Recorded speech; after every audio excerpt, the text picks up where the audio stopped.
everyone, and welcome to the show. My name is Elizabeth Davenport, and I am a author, mother, entrepreneur, and just all-around lover of other creators and helping other creators. And I haven't had that intro in so long.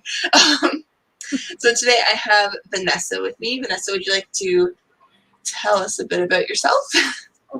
Sure. I'm Vanessa Marie.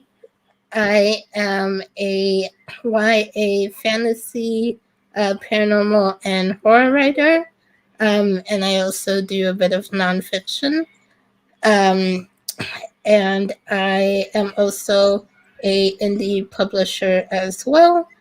And I really care about diversity and representation in books and in the media, and so I do a lot with that. And yeah, that's a bit about myself. All right. Okay, so I have your book cover. Oh goodness, that's the wrong button. Let me find the right button to push so I can share it.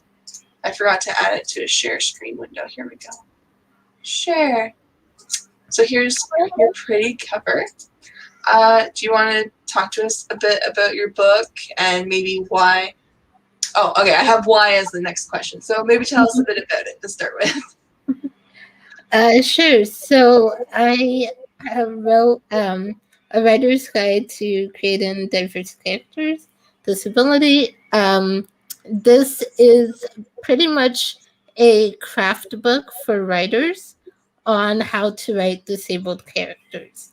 So in it, I go through and talk about some different stereotypes and tropes that you'll want to avoid. And I talk about, the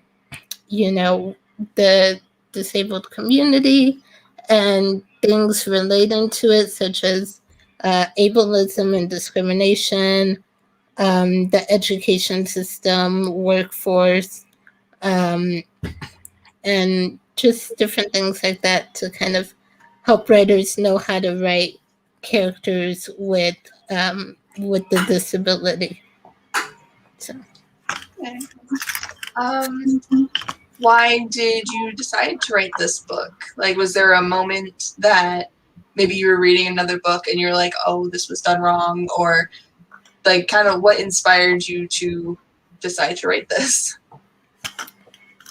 Yeah, so there is definitely, I think, a lot of bad representation of disability in media. And that's something I kind of wanted to help combat. Um, I kind of wrote this because I wanted to see, first off, there's not very much representation of disabled characters to begin with. And I really wanted to see more of that. But then the representation that we do get usually ends up falling into one of these harmful tropes or stereotypes. And so that's why I kind of wanted to talk about that and kind of wanted to help writers to know, these are the things to look out for. These are the things to think about when writing this type of character. So I really wrote it because of that and because I wanted to see more representation out there. Makes sense. Sorry, I want to try and get rid of all of this thing. So I'm going to see. Oh, goodness. Are you still there? I can't see now. I'm still here. Oh, but now it's gone. Goodness gracious. Escape. I just want to see if I can make it look like, you know what I mean? Like, I want to get rid of all of this here. Yeah. View actual size? No. Gonna try. I don't know. It's gonna stay like that, I guess. Technical difficulties. What disabilities did you end up covering in the book? Like, was it only physical disabilities, or were there some mental ones? And yeah, what ones? So I don't cover any specific disabilities in the book only because with disabilities, there are so many different ones, so many different types and severities, and there's a lot of nuance between disabilities. So it would much be impossible to talk about all of them. And so I pretty much went with a broad general overview of disability in general and just talking about how different things affect the disabled community as a whole. So how how certain stereotypes or how certain views affects it as a whole. Um, I do I do use a lot of my own personal experiences as well as experiences of friends that I know in the disabled community to show examples of what I'm talking about in the book. So I do that, but I don't talk about a specific disability. Okay. And correct me if I'm wrong, but you have a form of disability, correct? Yeah. Is that too personal? I didn't put it on my list of questions. Okay. No, it's fine. I actually just did a live stream on Thursday um, with another person in the disability community, and we both kind of shared about our experience with our disabilities in that live stream. Um, but I have what's called spinal muscular atrophy, SMA for short, and it's basically my disability basically just means my muscles over time get weaker and weaker as I get older. So Okay. How does that affect your day-to-day life? Sorry, it's again not another question in my thing. I'm just curious. yeah, no problem.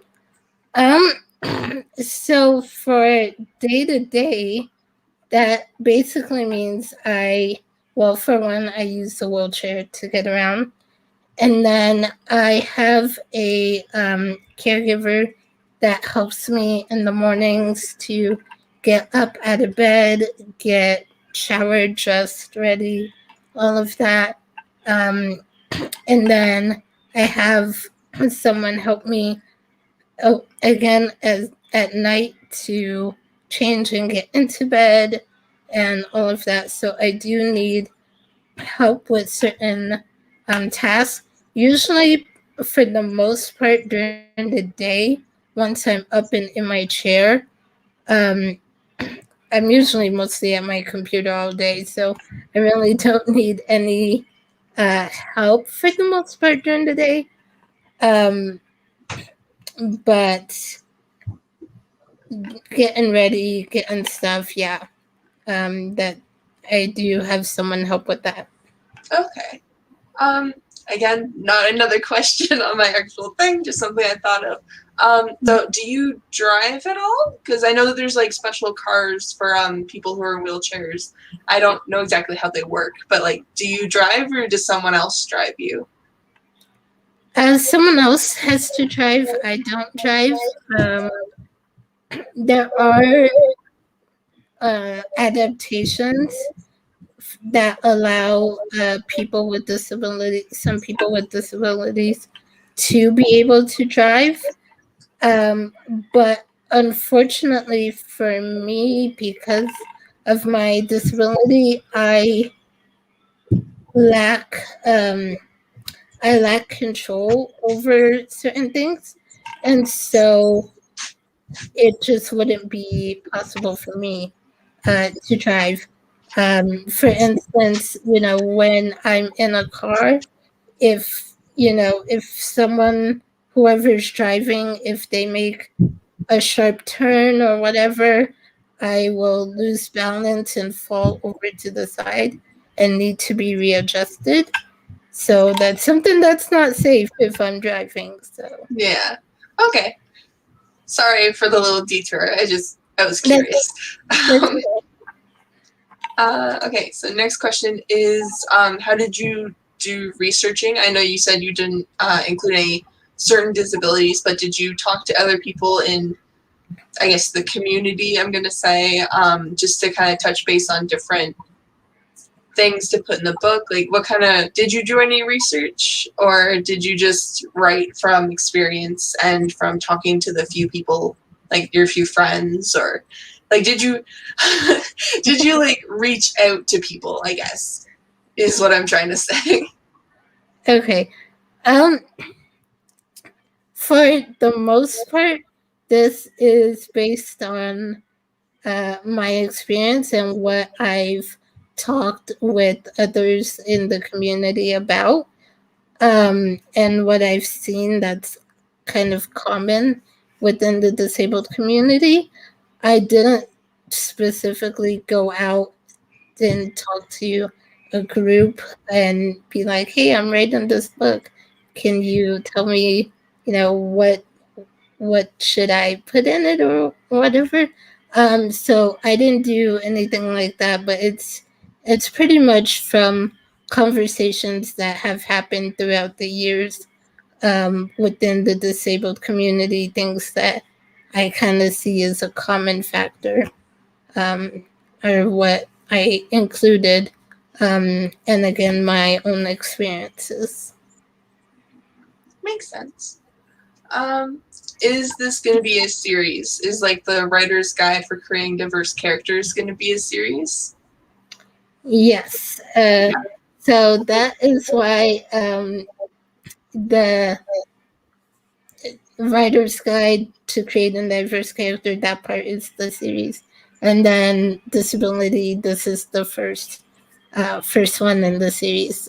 But I do plan on doing others. So another one I've been, um, wanting to do is on neurodivergence. Oh, So that would be looking at specifically, um, you know, cognitive disabilities, things like autism, ADHD, dyslexia, intellectual disabilities, stuff like that.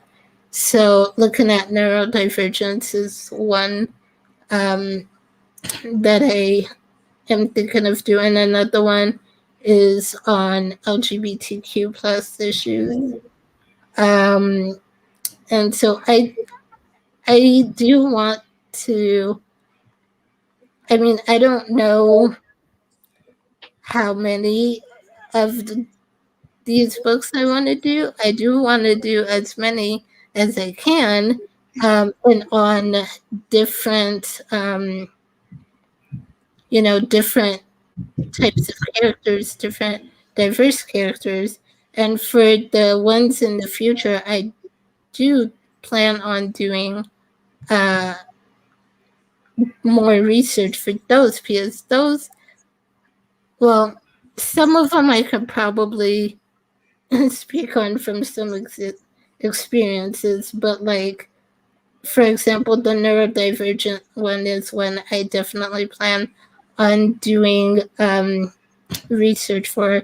And I do have ADHD, so I can sort of speak to that, but I would like to get more from others within the community as well. Um, nice. so yeah. Okay. My son actually has autism. My second son, because I have three children. He has it, but he's kind of low on the spectrum because they call it ASD now instead of just autism. So it's autism spectrum disorders. Because when kids are on a good day versus a bad day, they can be anywhere on like anywhere on a spectrum, opposed to like just firm things. So my son would technically have Asperger's, is what they told me. Because you know how they used to diagnose it as different types of autism, whereas now it's just a spectrum. So like when he's on a good day, he's verbal and calm and stuff. But then if he's having a moment or he's tantruming or something, he becomes nonverbal and he can be violent and just that kind of stuff. Again, I don't even know a lot about autism. Like I'm doing a lot of research because he was only diagnosed, I think, like 2 years ago. So yeah, I think that would be a really important or very interesting book topic to write and read about, definitely. If you're interested in watching shows about autism, again, because I've been not obsessively looking into it, but like keeping my mind open to any possibilities of learning more about it.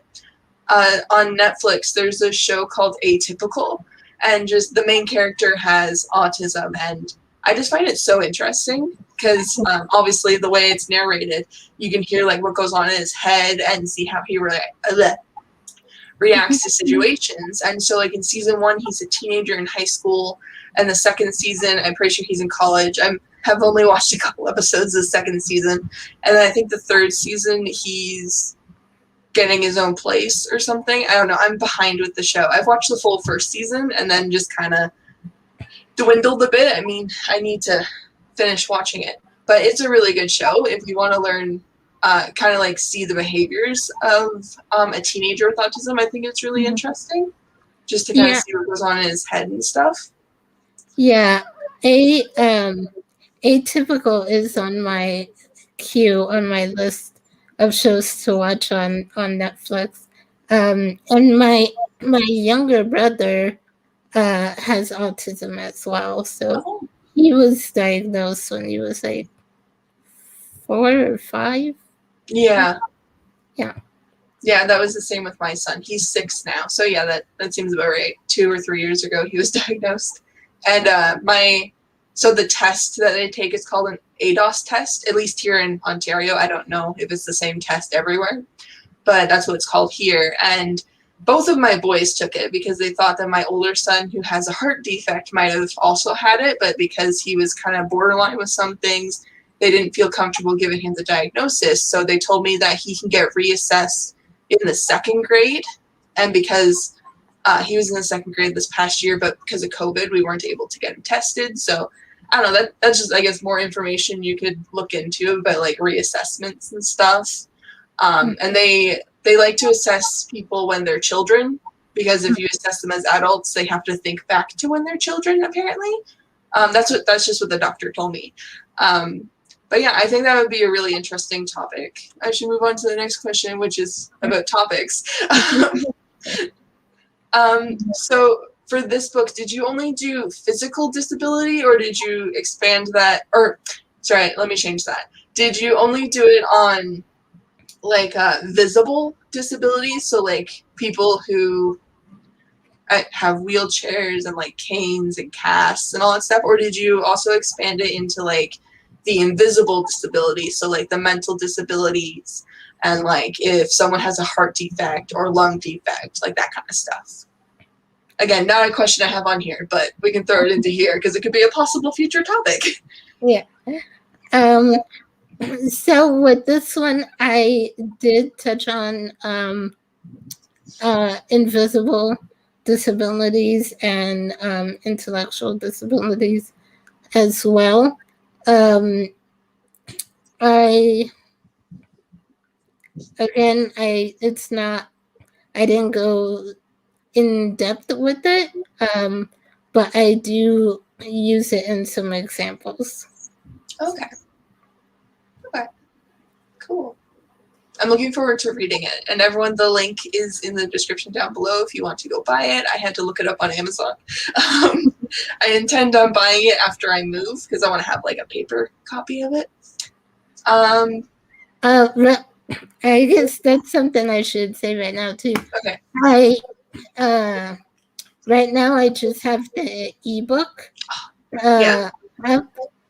I was thinking about doing a paper copy version, but then I was like, I don't know. I guess maybe as a author yourself, you can tell me your thoughts on this. But I was just wondering, like, I feel like it's not a long book. It's a really super short, quick read that I was like, I feel like it'd be so small as a paperback. So I How don't many know. pages is it? Um, I as a mm, as a paperback, I think it comes out to around 70 pages. I want to say. Okay. You could, if you go through Ingram, you could probably print it off, like print off personal copies for yourself, and then maybe have like just giveaways with it because it's so short. Um, oh, That's we have a comment. Hi, Laddie. How are Hi. you? All right. Yeah, so back to the banners. Yeah, so that's what I would personally do. That's what I'm planning on doing with like fan fictions in the future when I get them all edited and stuff. I'm planning on going through Ingram and then printing off like author copies or proof copies or whatever, and then holding giveaways with them. That way, it could be a way to like promote yourself too, but that's up to you. But if you're not doing physical copies, then I guess I'm getting an ebook of it. I didn't even look at that. I was just like, oh, I gotta make sure I have the link to the book. And then I found it and I was like, okay, add the link.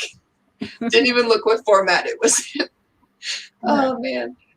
Speaking of looking for the cover, who made your cover? Did you design it yourself or did you like look for a pre-made cover or did someone design it for you?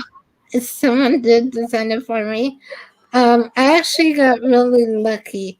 So first off, I started with a designer from Fiverr, but it it didn't work out. The cover wasn't that great. Um, and then I had because I had shared the original Fiverr cover in one of my Facebook groups to get feedback. And like I said, not that great. But I had someone in that group. It's a ADHD entrepreneur group that I'm in, and someone from that group, uh, you know, really wanted to help me out and said, "Hey, I can do a cover for. I'm a designer. I can do a cover for you if you'd like." And so I worked with them, and she did a great job, I think, with this cover. And so, and I do, her name is Mallory. I do have her information in the front of the book with her website. So if anyone is looking for a cover designer and likes this cover, they can reach out to her. But you gotta Yeah, buy the book first. yeah. Gotta buy the book first and then you can get all the info. Yep. Yeah, I really like it. It's like a really simplistic kind of thing, so it doesn't take you away from the actual title and everything. I like it. It looks really nice. She did a good job. Yeah. I think your idea with the giveaway is brilliant, Liz. Oh, thank you. I do what I can. All right. What inspired you? I think we kind of covered that with the whole why did you write it. Okay, so not a lot of you know this, but Vanessa here also did a little course back, I think it was the beginning of this month or the beginning of last month, where you did, you talked a bit, or you did a course a bit about writing characters with disabilities, correct? Or was it writing diverse characters? I saw that you were doing it, but I was all over the place, so I couldn't, I didn't jump on board with it, but. Yeah, it's an online course on how to write diverse characters.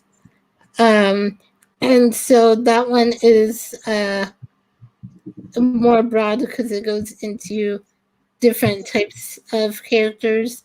not just disability, but different race, ethnicity, um, gender, sexuality, um, abilities, religions. So just diverse characters in general.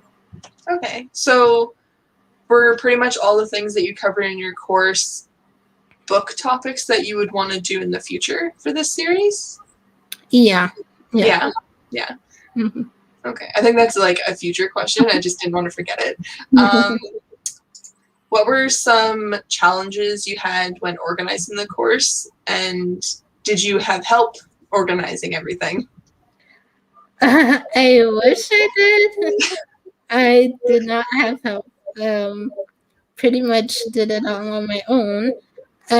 So yeah, it was challenging, especially because I am not a teacher.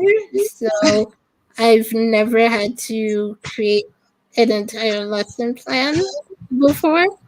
Um, even in my old job when I worked as a counselor, we'd have topics we teach on, but there was the lesson or the material was always already there and planned out. You just have to follow it. So I've never had to actually create lessons myself. So that I think that was one of the challenging parts. Was I was like, okay, so what do I need to include? What do they need to know? What should I cover? So yeah. Okay. Um, did you have pre-recorded lessons or were they live? So pretty much did you like pre-record them like you do with YouTube videos, or did you do like a live Zoom meeting every day or every week or whatever? Or... The lessons are all pre-recorded. So I do have a live Q&A session that I'll be doing on August 2nd in the course. And so I do plan on doing one Q&A live Q&A session, but all the lessons have been pre-recorded. Okay. Before we move on, we have some more comments. Did you research disabilities before writing book, or did you speak with professionals? So she already, and then she has a little edit here. She already talked about that, but I'm guessing you weren't here. So pretty much she said that it was from a lot of personal experience and people that she had talked with, and for future books she's planning on reaching out to more people, correct? Yeah. All Doing right, more. I just wanted to summarize. So you didn't have to repeat yourself a whole bunch. Okay. If you have any more questions, Lottie, or anybody else watching, you guys can for sure leave them, like type them in as you think. I only have 2 more questions, and then we have an open question banner. So yeah. What were some things you enjoyed about running the course, and what were some challenges you had, which you said already was the whole lesson planning? Were there any other challenges you had? And again, what was something you really enjoyed?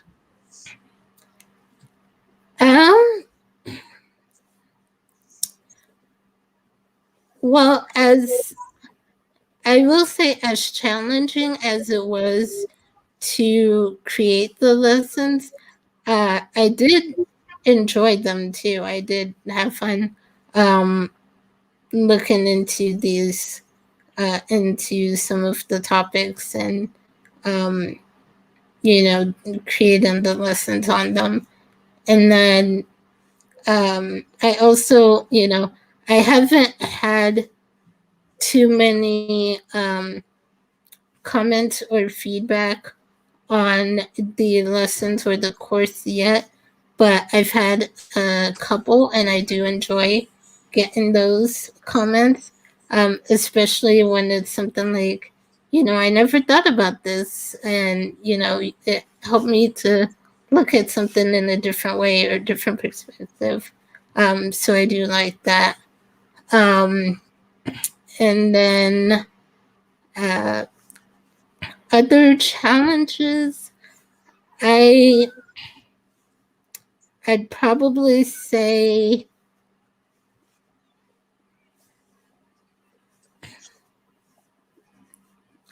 just in general, probably technology.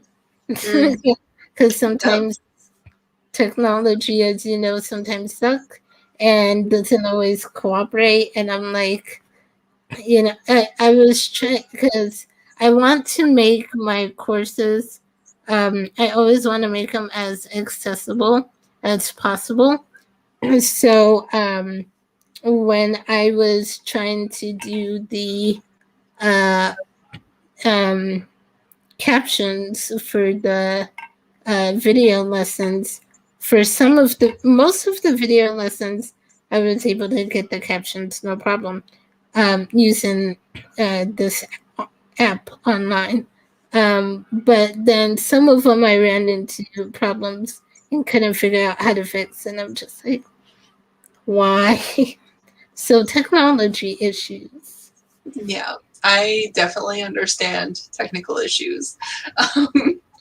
So did you run the course through your website or through like a third party um, course thing? Like I don't even Yeah, remember what they are right now. Like I'm on those course sites like all the time, but I forget what they're called right now. yeah. I host mine on Teachable. Oh, okay.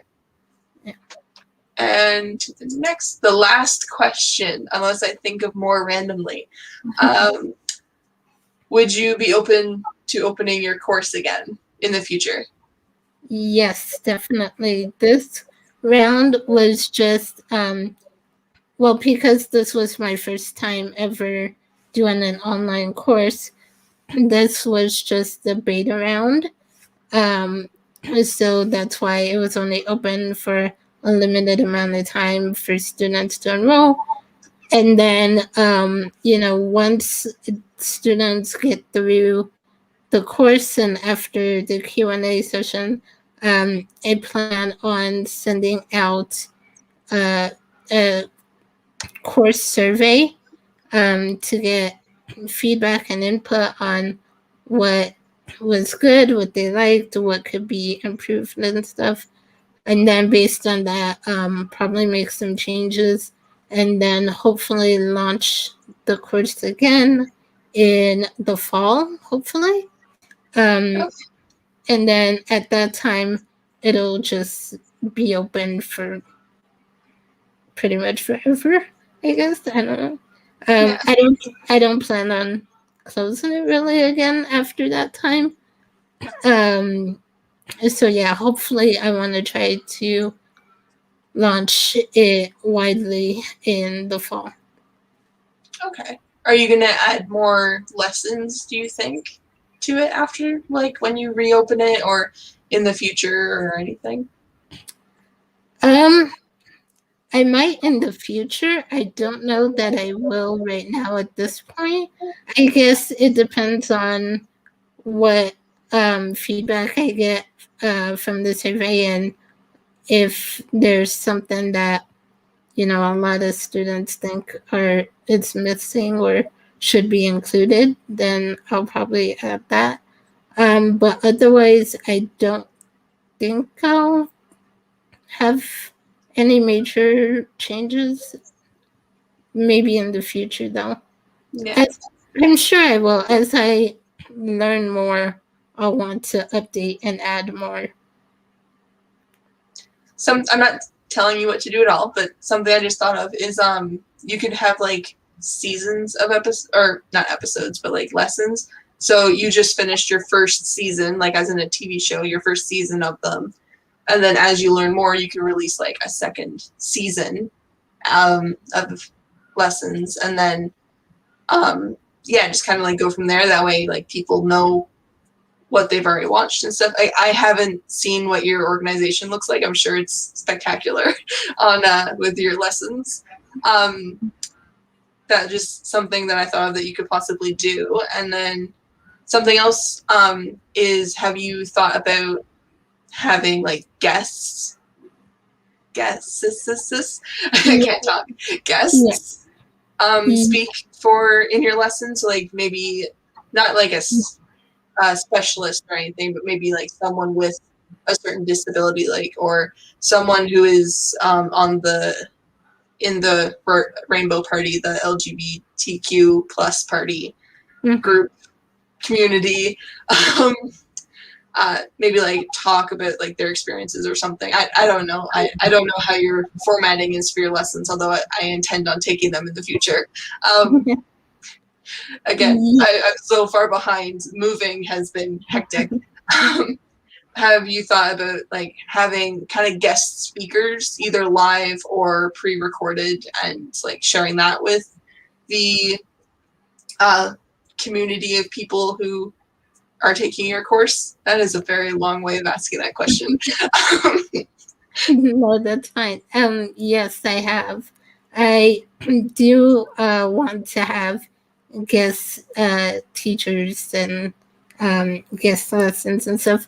What I would like to do, this is, I don't know, more so in the future, but I would like to have sort of a membership platform, rather than having individual courses that people um, can buy and take, but have a membership platform, and then each month have a uh, have a training or a course, whatever, on um, a specific topic, and then that I would also, like I said, include guest teachers to present um, each month as well on whatever topic or training that we would do. So that's something I would like to offer in the future that I'm thinking about. I just need to figure out how I want to structure it and what all I want to include in it. Sounds like a fun plan. Really Yeah. big dream. I like it. I like dreaming big. Makes me happy. I gotta take that one down. So we're open for any questions right now. I don't see any more in the comments, but if anyone feels like they have a question, feel free to ask. Otherwise, I'm going to either just blabble off random questions I think of, or we can chat for a bit. I don't know how much time you have. I honestly have all night, but I'm, I'm I'm sure I'm sure you don't. And before we jump into a bunch of questions, again, everyone, the link for Vanessa's book, A Writer's Guide to Creating Diverse Characters Disability, is linked in my description below. And if you decide to go look on Amazon, this is what the cover looks like. It's very pretty.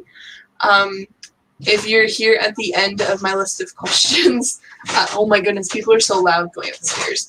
If you're here at the end of near the end of the video, feel free to like rewatch it later, and see what other random questions I babbled on about over the course of this recording.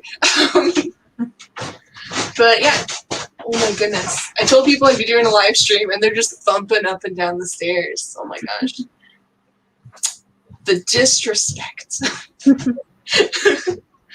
So is there anything else that you wanted to talk about either your book or the course, future topics, anything random really? um well, something else I guess I will bring up, for any writers out there. Of course, I have the book and I have my course, but I also have a YouTube channel, Vanessa Marie. And so what I've started on there is, I want to once a month do these interviews with people from different backgrounds, different diverse backgrounds, and talk about their experiences and what writers should know when writing a character of that background. And so that's something I started in June, so just last month. So I have two of those. I'm calling the series Writing Diversely. And so I have two of those up so far. So one is on, I did an interview with the YouTuber and we talked about pansexuality. And the other one was just recently, this past Thursday, I interviewed an editor and who also has a disability, the same one as me, actually. And we talked about disability. So, and then next month, I'm going to be interviewing someone from the Jewish community, and we're going to talk about Judaism. So. Ooh, that sounds interesting. And guys, I linked her YouTube channel down in the description too, so feel free to check that out. I linked both her book and her YouTube channel. I don't know if there was any other links I was supposed to put, but those are the ones I put down there. We still don't have any questions, so I'll see if I can think of any. Were there any things that you were expecting me to ask about, but I didn't? Maybe. Um, I I don't know. I don't know what type of question. I mean, I'd have to think for a little bit myself about. Anytime I'm interviewing someone, it takes me a little bit to think of what questions I really want to ask. So I'm like, I don't know if there's anything else I would have asked. Yeah, fair enough. I know I got the questions to you so late. Like, I'm pretty sure I got them to you like yesterday or the day before, and I felt so bad because when you interviewed me, you had them to me like a week and a half before the interview, and I was like, oh man, I am slacking. But as people on my YouTube channel already know, I'm a professional procrastinator. So, yeah. So people seem to think I can change, and that's not happening. Especially when I'm doing other things like packing and moving. Like I'm like, oh, I'll do it tomorrow. I'll do it tomorrow. Like I still have to register my kids for the new school, and like the paperwork is sitting right in front of me right now, and I've done it all. I just have to email it, like scan it and email it, and it has not been done. I've had it like sitting on my desk for 2 weeks now. Well, I totally get that because I tend to procrastinate a lot too. It depends. Like some things I can, you know, get done quicker than others, but procrastination, I'm just like, I actually realize that's actually a pretty big thing with people with ADHD is that we're not very we have what's called kind of called time blindness. So we things take longer than we think they will, or like we lose track of time on stuff like that. And so I'm actually learning a lot because I was just diagnosed with ADHD like a couple months ago. And apparently, for it's usually underdiagnosed, I guess, in women. And so, the last month or so, I've been learning a lot about it. And I'm like, oh, so this is why I do this. This is why I'm like this. So it's been interesting. It's funny that you say that it's underdiagnosed in women because so my daughter just went to see the pediatrician this past week, and because both of my boys were checked for autism, she wanted to see if she had any red flags. The pediatrician wanted to see if my daughter had any red flags, and she did. And she was telling me that for autism, it's very difficult to diagnose girls. I don't know why, but apparently it's really difficult. And I'm like, oh, okay, that's interesting. So Yeah. it's funny that you said that, because I guess it's more than just like it's multiple different things that are difficult to diagnose in girls. Yeah. Yeah. And I don't know how it is for autism, but for ADHD, it's I think it's because a lot of the things are presented differently in girls. Yeah, And I think it's the so same. yeah, it's with ADHD, a lot of times people think of hyperactive little boys running around on sugar and like running crazy and stuff. But with girls, a lot of times it's that inattentiveness and daydreaming and not really focusing or paying attention. And so it's easy to miss. Um, especially when you learn ways to cope with different ways to cope with things growing up, because I've heard some people say, oh, they were told they couldn't possibly have ADHD because they did well in school. They excelled in school. I'm like, well, I did well in school. I excelled, but that's it. It's more to it than just that. It's like, especially because if it's a topic we're interested in, we can focus really well, and for a long time if it's a topic we're interested in. But if it's not something that we're all that interested in, it's very, very hard to keep that focus. Um, and so, there are different ways that it gets masked in girls. And so I think that's why it's so hard to diagnose. And I've seen a lot of um, people in the ADHD group that I'm in, they didn't get their diagnosis till they were in their 20s or 30s or even older. So, Yeah. Yeah, that's something I like about our pediatrician is she's like watches my children like a hawk. She's like, have they been doing this? Has any of them been doing this? And I'm like, oh my gosh, calm down. I need a second to think. I don't know I'm supposed to be watching out for these things. I thought they were just innocent little children. yeah. But I yeah, just, like for the boys, it was the fact that they were lining things up. Like there was a bunch of different red flags, obviously, but like one of the biggest ones for them where they were lining things up and it had to be like perfect. Whereas with my daughter, it's like the fact that she doesn't make eye contact when she is trying to communicate something. So those are like two examples, I guess, of how with autism they were kind of pinpointed a bit. But yeah, so we're going through that roller coaster. yeah.